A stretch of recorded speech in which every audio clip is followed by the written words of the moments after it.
रहस्यमयी हवेली। रवि और उसके दोस्त एक एडवेंचर ट्रिप पर गए थे। ट्रैकिंग के दौरान उन्हें रास्ते में एक पुरानी सुनसान हवेली दिखी। हवेली के बारे में गांव वालों से पूछा तो उन्होंने डरते हुए कहा, यह हवेली शापित है, वहां जाने वाले कभी लौटकर नहीं आते। रवि और उसके दोस्तों को यकीन नहीं हुआ। वे रहस्य जानने के लिए रात में हवेली में जाने का फैसला किया। आधी रात को जब पूरा गांव सो रहा था, वे टॉर्च लेकर हवेली के अंदर चले गए।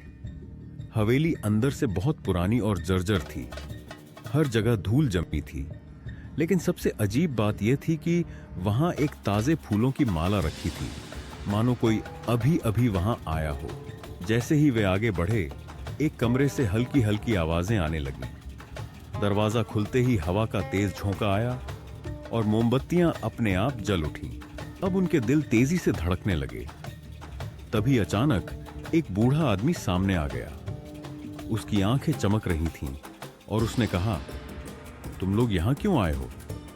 डर के बावजूद रवि ने हिम्मत करके पूछा, आप कौन हैं और यह हवेली इतनी रहस्यमयी क्यों है?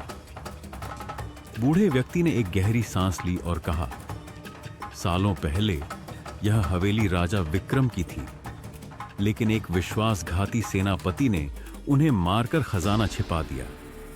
वह खजाना आज भी यहीं कहीं छिपा है। रवि और उसके दोस्तों ने ध्यान से कमरे की दीवारों को देखा। तभी अचानक एक किताब शेल्फ हिली और पीछे एक गुप्त सुरंग दिखाई दी। वे अंदर गए और वहां एक बड़ा लोहे का संदूक पाया। लेकिन जैसे ही वे उसे खोलने वाले थे, हवेली में जोरदार हलचल होने लगी, मानो भूकंप आ गया हो। डर के मारे वे भागकर बाहर निकले। जब उन्होंने पीछे मुड़कर देखा तो हवेली गायब हो चुकी थी। वहां सिर्फ एक खुला मैदान था। शिक्षा, हर रहस्य के पीछे कोई न कोई सच्चाई छिपी होती है, लेकिन कुछ रहस्य कभी हल नहीं हो सकते।